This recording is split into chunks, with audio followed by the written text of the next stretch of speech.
Bonjour à toutes. Alors, vous êtes nombreuses à m'avoir demandé mon parcours. Quel est mon parcours? Comment moi aussi je suis arrivée à la PMA solo?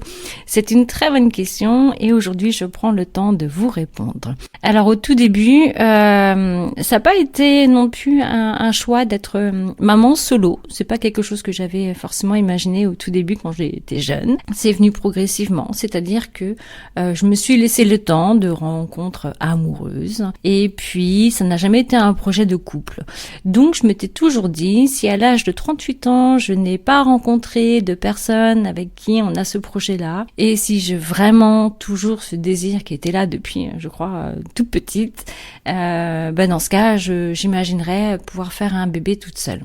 Avant d'arriver à cette décision, j'ai imaginé plusieurs possibilités, c'est-à-dire comme un arbre des possibles. Je me suis dit, soit je suis en couple et on peut avoir un enfant ou plusieurs enfants. Soit je rencontre quelqu'un qui a déjà des enfants et je n'aurai pas d'enfants à moi. Soit je n'aurai pas du tout d'enfants et je n'aurai personne dans ma vie aussi. Soit je serai très vieille et puis je peux rencontrer quelqu'un qui a des enfants et je pourrais peut-être aussi voir les petits-enfants grandir. Ou alors je peux peut-être aussi, dans ce cas, avoir mon enfant. À partir de là, arrivé à l'âge de 38 ans, constat fait que me voilà toute seule. Est-ce que j'ai vraiment envie d'avoir un enfant? Est-ce que je peux m'imaginer élever un enfant toute seule? Bon, la réponse, elle était évidente et c'était oui. Et j'attendais la loi en 2021 donc, qui est passée. Et je me suis précipitée. J'étais en voyage à ce moment-là, en mission humanitaire. J'étais en Bosnie et c'était fin juin et je checkais régulièrement sur le téléphone ce qui se passait en France. Et là, je vois que la loi passe. Je dis waouh, super, trop bien. Dès que je rentre, je prends rendez-vous avec mon gynécologue et on enclenche tout. C'est ce que j'ai fait. J'ai pris rendez-vous avec mon gynécologue qui me dit oui, pas de souci, je peux vous accompagner, mais sachez que les délais sont très longs. Il y aura beaucoup d'attentes. Vu que vous êtes déjà âgé, ce sera plus difficile. Donc, il y a un risque d'hyperstimulation. Ça va être compliqué. Sachez que je peux vous accompagner aussi si vous souhaitez aller à l'étranger. Je peux vous mettre en contact avec des patientes et prendre des informations. À ce moment-là, mon idée n'était absolument pas d'aller à l'étranger. Mon parcours d'infirmière fait que j'ai suivi énormément de femmes aussi en parcours PMA. C'était compliqué pour elles, vraiment avec des échecs et puis des stimulations. J'allais aussi à domicile, j'ai accompagné des amis également à préparer les injections, à expliquer comment ça se déroulait, etc. Et étant solo, je me suis dit, je ne veux pas vivre tout ça toute seule. C'était hors de question pour moi de m'injecter des tas d'hormones pendant longtemps. Je ne voulais pas que ce soit hyper long. C'était hors de question pour moi de passer par tout un tas de traitements. Donc je prends contact avec d'autres femmes, avec d'autres couples aussi qui étaient passés par des FIV, par des doubles dons. Je prends pas mal de renseignements et de là je cherche sur les réseaux sociaux et je trouve une accompagnante en Espagne. Avant j'avais contacté le Danemark. Alors l'entretien en anglais, moi et l'anglais ça fait quand même 2, donc c'était pas génial, je comprenais pas tout. Et là je me suis dit c'est pas possible, si je ne comprends pas ce qu'on me dit, je ne peux pas aller dans un parcours où je ne capterai pas tout. Donc c'est non. Je me dirige ensuite vers la Belgique où là j'ai senti que c'était plus une grosse entreprise. Non, c'est pas personnalisé, je n'y vais pas. Je me dirige vers donc l'Espagne avec cette accompagnante qui là me prend en considération et me dirige vers différentes cliniques. Donc j'ai eu 3 entretiens avec 3 cliniques différentes et finalement j'ai retenu celle avec qui le feeling est passé immédiatement, où finalement même si mon espagnol est pas top, je comprenais tout. C'était assez fou, je comprenais tout ce qu'elle me disait, c'était simple, c'était fluide. Et ce jour-là, en plus, c'était l'anniversaire de mon papa, quand j'ai pris la décision que c'était avec cette clinique-là. Les astres se collaient, si on veut, quelque part. Et à partir de là, ça a été très vite, puisque la réflexion s'est faite au fur et à mesure. Comme je ne voulais pas passer par une IAD, comme je ne voulais pas passer non plus par une FIV, la gynécologue me dit, vous êtes bien sûre, parce que c'est possible. Je dis oui, je suis sûre de moi. Et donc j'avais réfléchi entre le don d'embryon ou le double don. Là, ma réflexion s'était plus portée là-dessus. Quelle méthode je choisis? Ça n'a pas été simple, vraiment. C'était une grande réflexion. Et finalement, j'ai opté pour le double don, donc c'est-à-dire un don d'ovocytes et un don de spermatozoïdes, donc 2 donneurs, un homme et une femme. Pourquoi? Cette réflexion est vraiment personnelle et chacun après fait comme il le souhaite, bien sûr. Cette réflexion était personnelle puisque dans le double don, on recherche aussi 2 personnes qui correspondent à mes caractéristiques déjà physiques, ethniques. Et c'était mon intention à moi dans ce nouvel être, ce nouvel embryon qui allait être créé.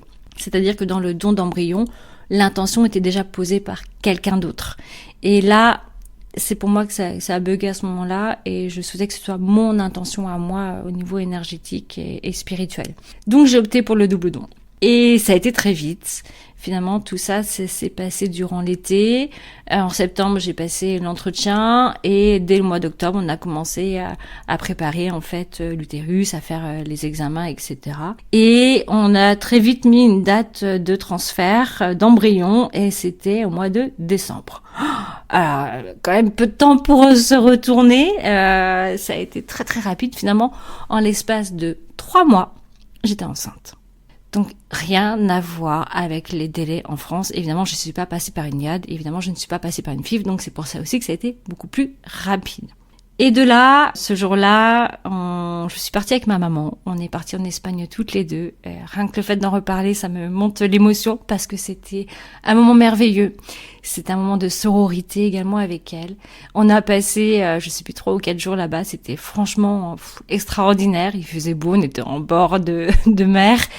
Il y avait les palmiers, le soleil, c'était absolument merveilleux. Et je savais que c'était bon. Je savais que cet embryon allait prendre. Je savais que c'était le moment pour moi. C'était aligné. Je savais que c'était le moment pour moi dans ma vie à ce moment-là, que ça devait se passer de cette manière-là.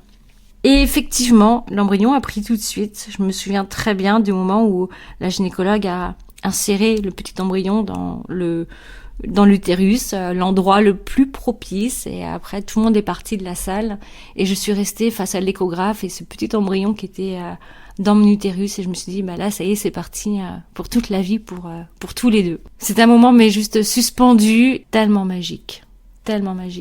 Je suis repartie le lendemain avec ma maman et on a pris l'avion et je savais que c'était bon. Il n'y avait aucun doute sur le fait que ça ne puisse pas prendre. Sachant aussi que les statistiques dans le double don, j'avais quand même 80% de chances que ça fonctionne. Dans les IAD, j'avais, je crois, 14%, et en FIV, j'étais à 20-25%. Donc, statistiquement, de toute manière, il y avait quand même forte chance que cet embryon s'accroche. C'est ce qui s'est passé. Je me souviens être dans l'avion avec ce lever de soleil sur la mer, dans les airs. Donc mon petit garçon finalement s'est appelé Célestin, le lien avec le ciel céleste. Je n'ai fait aucune prise de sang avant les 14 jours d'attente, aucun test de grossesse, rien du tout. J'étais hyper confiante. Grâce à l'hypnose aussi, j'ai appris à gérer ces temps d'attente-là, à gérer mon stress également. Donc j'ai géré cette période-là de manière hyper paisible et hyper sereine et vraiment confiante. Et j'ai eu raison. Et c'était, je crois, le 26 ou le 27 décembre où là, j'ai fait ma prise de sang. Quand les résultats sont tombés, je savais que c'était OK. Et effectivement, les taux étaient montés. J'ai refait une prise de sang quelques jours après, c'était OK. On a fait la première échographie un mois après. Mon gynécologue était plus stressé que moi. C'est aussi des moments qui sont un peu compliqués parce que des fois, ça n'a pas pris. Et puis, les premiers mois ont été juste magiques. J'étais très très fatiguée. Malheureusement, j'ai quand même eu des injections, chose que je ne voulais pas, et j'ai quand même eu des injections pour que cet embryon puisse bien prendre à l'intérieur de moi. Donc c'est ce qui s'est passé. J'étais très très fatiguée. J'ai couvé.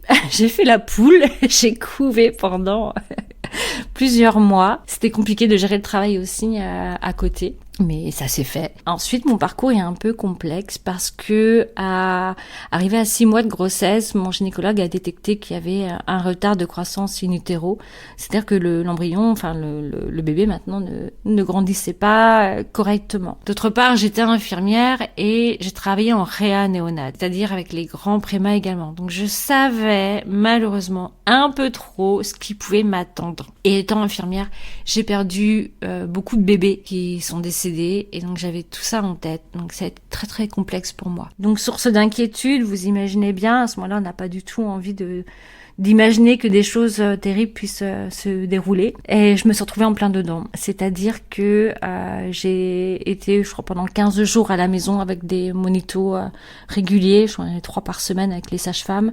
Ensuite, j'ai revu mon gynécologue qui était très inquiet parce que effectivement les courbes n'étaient pas bonnes au niveau du bébé et donc il m'a hospitalisée en urgence. Ça a été très très dur à ce moment-là et rien que le fait d'en reparler c'est compliqué. Donc c'est vrai que c'est des choses que j'ai pas encore abordées parce que ça reste douloureux, parce que ça n'a pas été simple de se dire que on pouvait perdre son bébé. Et même pour moi aussi, parce qu'il y a toujours des risques aussi d'hémorragie lors d'un accouchement. C'était vraiment un passage à vide terrible. 15 jours hospitalisés avec des monitorings tous les jours, avec des échographies plusieurs par semaine, les prises de sang, le risque de prééclampsie, etc. Et finalement, il est né à 7 mois et demi, donc il est né à 30 semaines et 3 jours. Ces 3 jours sont précieux. Donc il est né quand même très très petit. Il faisait 900 grammes. Vraiment un tout petit bébé, donc j'ai dû faire le deuil de la grossesse qui va jusqu'au bout, d'avoir un gros ventre, d'être fière de le montrer aussi, parce que la grossesse c'est un moment où qu'on ne vit pas tous les jours et on a envie aussi de montrer qu'on a pris du poids. C'est assez bizarre comme à dire, mais c'est aussi une réalité. Finalement, j'ai dû faire ce deuil-là, j'ai dû faire plein de deuils, parce que le deuil du bébé aussi, tout costaud, tout rosé, qui respire tout seul et qui mange tout seul et qui prend la tétée, ça n'a pas été possible. L'allaitement, j'ai pas pu l'allaiter non plus. J'ai pu tirer un peu de lait pendant 1 semaine, mais c'est tout, ça s'est vite tari et c'était terriblement douloureux. J'ai eu la chance d'avoir, si ça vous arrive, d'en avoir un enfant hospitalisé. Il y a des grands CHU où il y a des maisons de parents.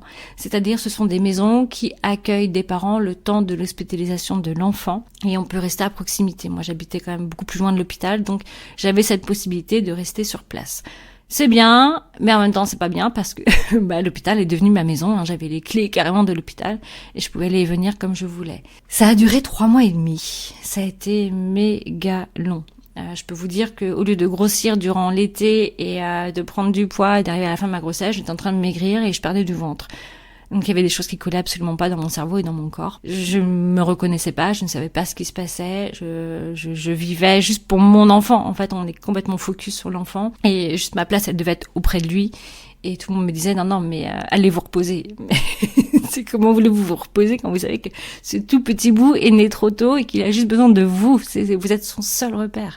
Donc ça a été très très complexe. On est rentré à la maison et mes parents étaient là, donc j'ai pu aller chez mes parents. Et vite on a dû retourner à l'hôpital aussi. Il a eu des soucis de santé. On a dû être réhospitalisé 1 semaine jusqu'à temps de revenir vraiment à la maison. Où là je me suis retrouvée vraiment complètement débordée. J'étais complètement perdue chez moi. Même je voulais savoir où était le sel, je ne le savais pas. Donc il a fallu reprendre pied avec ce nouvel être qui demandait toute mon attention, sans compter après les reflux gastro-œsophagiens, des problématiques aussi où on est seul, on n'a pas de relais la nuit, on est toute seule avec un petit bout qui hurle et qu'on essaye de calmer, on fait les 100 pas dans la maison, on essaie de le calmer autant qu'on peut. Et ensuite il se développe bien, il y a tout un suivi derrière aussi parce qu'il est né grand prématuré. Donc voilà pour mon parcours, je suis très fière d'être maman. Enfin ce rêve se réalise et juste le fait de le dire en fait, mais j'ai les larmes aux yeux et vous devez entendre à ma voix parce que c'était quelque chose que je me disais peut-être inaccessible, peut-être quelque chose que je ne vivrais jamais. Et finalement je le vis et c'est un réel bonheur chaque jour. J'ai l'émotion qui me submerge parce que c'est un ange, c'est un vrai bonheur de le voir grandir, de m'appeler maman, de faire des câlins. C'est le plus beau cadeau que j'ai pu m'offrir. Vraiment. Donc je souhaite à toutes les femmes de pouvoir le vivre Et parfois, je sais que le parcours en France est terriblement complexe, long. Il peut y avoir des solutions plus rapides. Vous voyez, en 3 mois, j'étais enceinte. Malgré les difficultés, c'est important de pouvoir se soutenir, de pouvoir être entouré. Et c'est aussi ce qui m'a manqué, moi, durant mon parcours. Donc, c'est pour ça qu'aujourd'hui, j'ai décidé de faire le podcast, que je suis sur les réseaux aussi, que je souhaite vous accompagner. Parce que je sais aussi à quel point c'est douloureux et c'est compliqué. Et vous dire que le désir de maternité, il est possible. Qu'on peut vraiment aussi s'absoudre complètement du couple, comme on l'a imaginé, que le rêve d'être maman est réalisable. Vraiment. Je pèse mes mots. Pas obligé d'attendre sur un homme qui... Il y en a qui sont très bien. Il y a des hommes qui sont vraiment au top, mais d'autres qui sont vraiment complètement défaillants. Et dans une société patriarcale, c'est important aussi de pouvoir aussi se mettre de côté, dire ok, qu'est-ce que je veux moi en tant que femme? Quel est mon désir profond? Comment je fais pour réaliser mes rêves? Moi, je suis vraiment aussi dans cette simplicité et de comment je réalise mes rêves. Quels sont les moyens que je me donne pour réaliser mes rêves? Même si on en chie, même si on galère, désolé pour les mots, c'est possible. Soyons entourés, entrez dans nous, vraiment, c'est important. Donc je suis là aussi pour vous, je vais mettre des choses en place. N'hésitez pas à me contacter, je suis là et avec grand plaisir aussi de vous accompagner à mon tour, même si moi je ne l'ai pas forcément été. J'ai à cœur vraiment de pouvoir transmettre mes connaissances, mes compétences et vous accompagner sur ce chemin qui peut être douloureux selon ce que l'on traverse et qui est aussi tellement beau derrière. Vous pouvez me contacter via les réseaux sociaux ou vous pouvez m'envoyer un mail et puis on voit ensemble comment je peux vous aider. Merci pour votre écoute et si vous avez d'autres questions, je peux vous répondre et je vous referai un petit post comme ça. Allez, je vous dis à bientôt. Au revoir.